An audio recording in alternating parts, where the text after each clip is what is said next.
Hello, everyone, and welcome back to Mr. English Channel.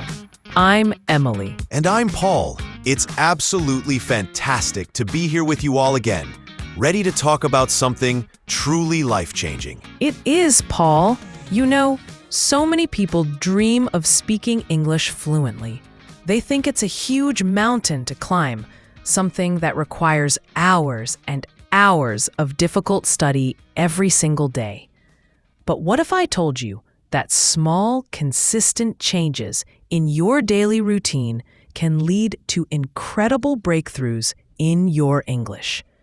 Imagine opening doors to new opportunities, understanding the world better, and even traveling with more confidence.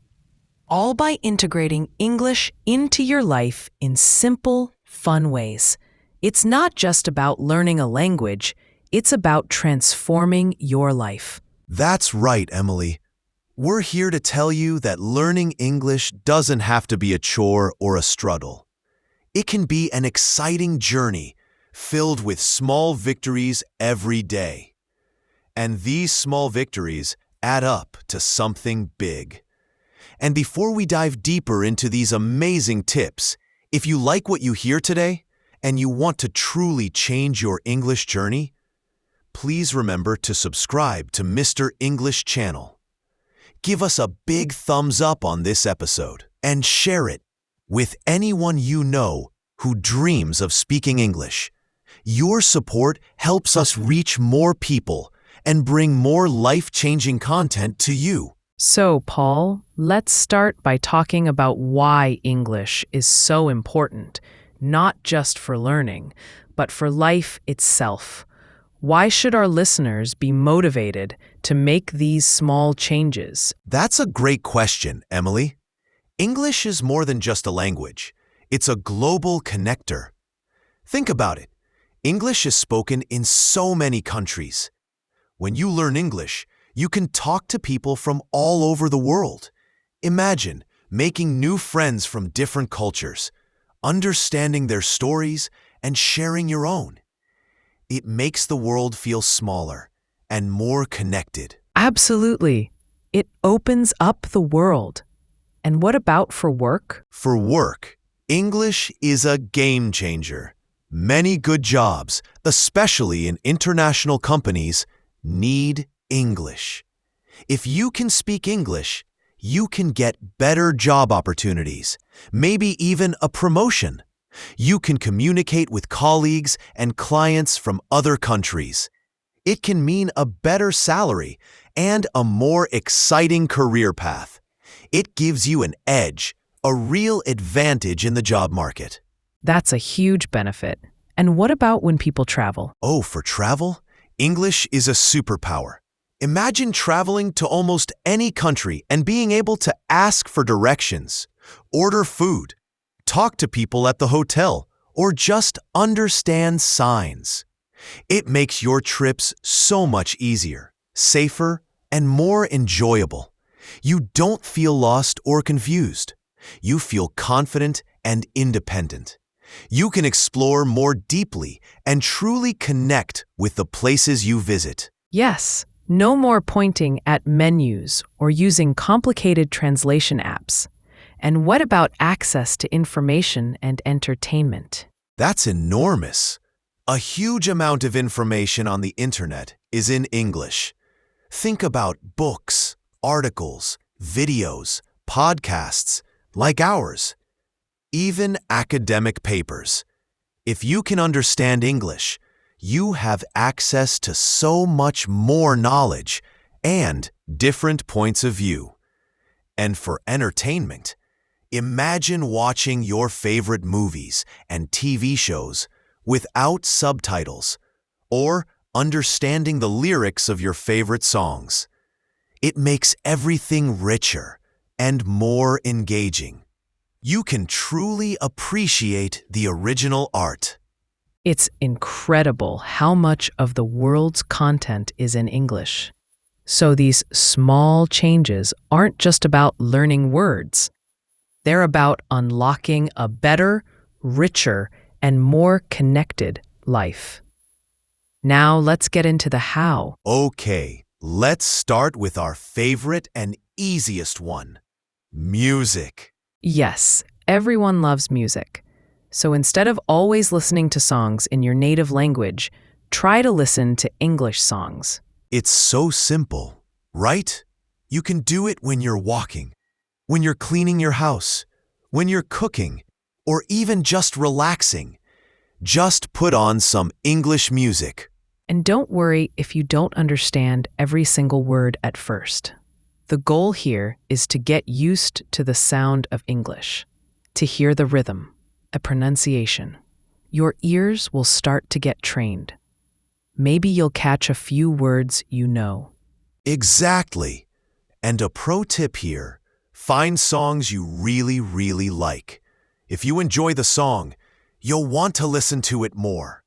After a few listens, you can try to find the lyrics online. Read them while you listen. You'll be amazed how many words you start to recognize and learn. It's like a fun game.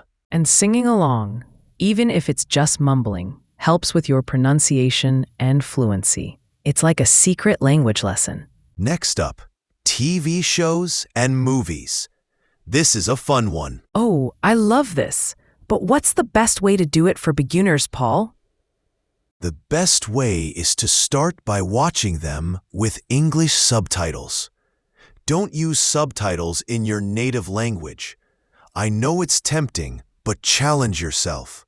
That's a brave step, but so effective. Yes, at first, your eyes will naturally go to the English words. You'll be reading and listening at the same time. This helps you connect the written word with the spoken word. If it's too fast, try starting with shows you already know well in your native language. This way, you already understand the story and the characters, so you can focus more on the English. Brilliant! You don't have to guess the plot, so your brain can concentrate on the language. And for our absolute beginners, those at A1 level, what do you suggest? For absolute beginners, cartoons or children's shows are fantastic. They use simpler language, often repeat words, and the characters speak slowly and clearly. Think about shows like Peppa Pig, Paw Patrol, or even classic Disney animated movies. The stories are easy to follow and the vocabulary is basic. This is a very gentle introduction to spoken English. Yes, they make learning feel like play. And every time you rewatch, you might notice something new. That reminds me, Paul. Let's dive into something even more immersive. Changing the language on your phone and computer. This is a bold move, but oh so powerful. Think about it. How many times a day do you look at your phone? Dozens? Hundreds? If your phone is in English, every time you use it, you are seeing and interacting with English words. It's true. You'll learn words like settings, messages, gallery, camera, calendar, contacts, share, download, and edit. These are everyday words you use all the time. You learn them not by studying a list, but by using them. Exactly. It's incidental learning. You just pick them up naturally because you need to use your phone. And most of the time, you'll understand what the word means because of the icon or the action you're performing. If you really get stuck on a word, you can quickly look it up. But soon, these words will become second nature to you. It builds confidence because you're using English in a practical, real-world way. I love that. It makes English feel like a tool, not just a subject in a book. And extending this idea, what about things around the house? Ah, yes. Our labeling tip. This is so simple and effective for building core vocabulary. Get some small sticky notes. Write the English word for everyday objects and stick them on the actual object. Like putting door on your door, chair on your chair, table on your table. refrigerator or fridge on your fridge, cup on your cup. Precisely. Every time you walk past the door, you see the word door. Every time you sit on the chair, you see chair. And the best part? Say the word aloud when you see it. Oh, there's my bed. I'm turning on the light. This connects the word to the object and the sound of the word, helping your memory and your speaking muscles. It transforms your home into a personal English immersion environment. It's like having flashcards everywhere you look, but even better because they're on the real objects. Paul, this next one often makes people laugh, but it's incredibly powerful for building fluency. Talk to yourself in English.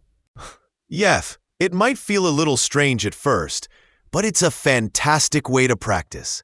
When you are alone, doing daily tasks, just describe what you are doing in simple English. So, like, I am making coffee. I am brushing my teeth. I need to water the plants. Exactly. Even if it's just one or two simple sentences, this helps you practice forming sentences, connecting words, and thinking in English without the pressure of a conversation with another person. There's no judgment, only practice. It builds your confidence for when you do speak to someone else. It's like a secret rehearsal for your English performance. It really is, and it helps you identify gaps in your vocabulary. If you want to say, I'm cutting the vegetables, and you don't know cutting or vegetables, that's your cue to look them up. And related to that, try to think in English. This is a higher level of talking to yourself, but it's very effective. When you're just thinking about your day, try to formulate those thoughts in simple English. Like, I am hungry. What should I eat? The weather is cloudy today. Yes. Or, I need to buy milk at the supermarket. I hope my friend calls me soon. It pushes your brain to process information in English, not just translate from your native language. This is where real fluency begins to develop. It's like doing mental push-ups for your English brain. So let's talk about reading for pleasure. Many people feel intimidated by reading in English. They think they need to read complex novels, but that's not true. You can start very, very simply. What do you recommend, Paul?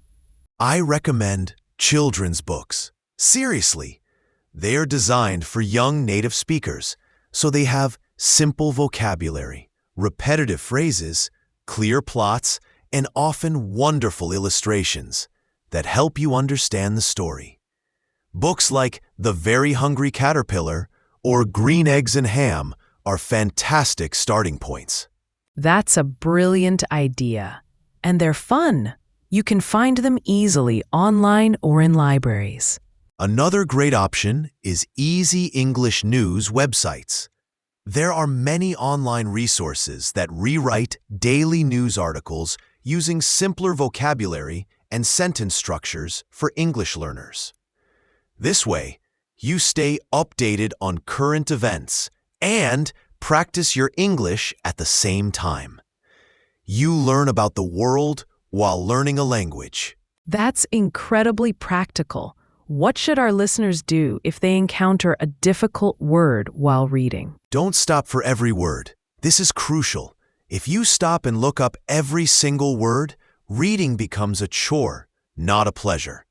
Try to understand the general meaning of the sentence or paragraph. Use the context, the words around the difficult word, to guess what it means.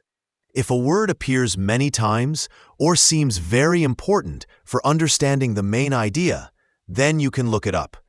But the goal is to enjoy the reading experience and build your comprehension, not to translate every single word. Yes, it's about building a habit of reading in English, making it enjoyable so you keep doing it.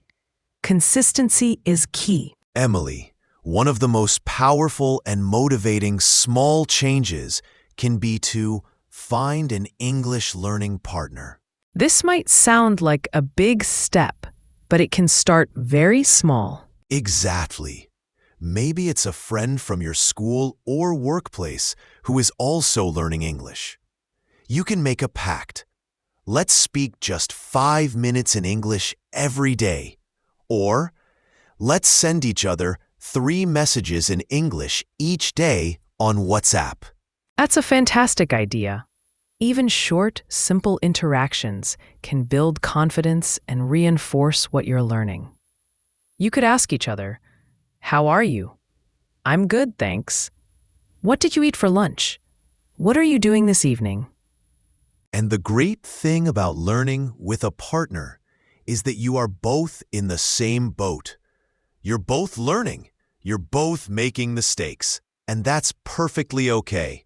You can support each other and motivate each other.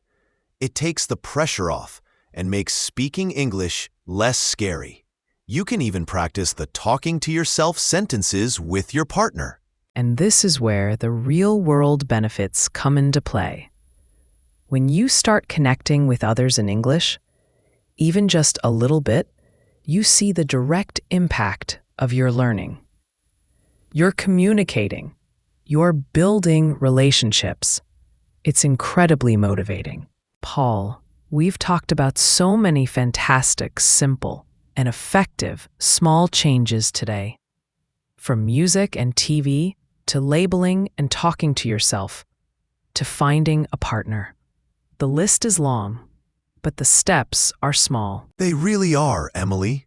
And the most important message for our listeners today is that consistency is your superpower. You don't need to study for hours every day. Even 10 or 15 minutes of these small English activities, done consistently every day, will lead to incredible progress over time. Yes.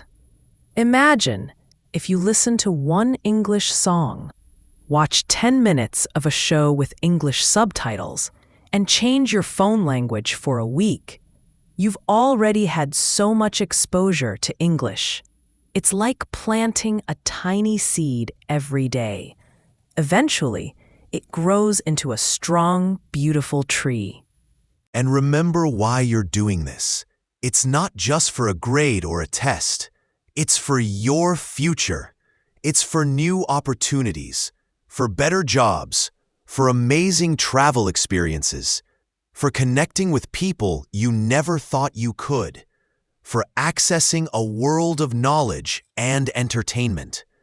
Learning English is an investment in yourself, an investment in a richer, more fulfilling life. That's so true, Paul. It's about opening up a whole new world. And these small changes make that world feel achievable, not intimidating. Every little effort brings you closer to your goals. Be patient with yourself.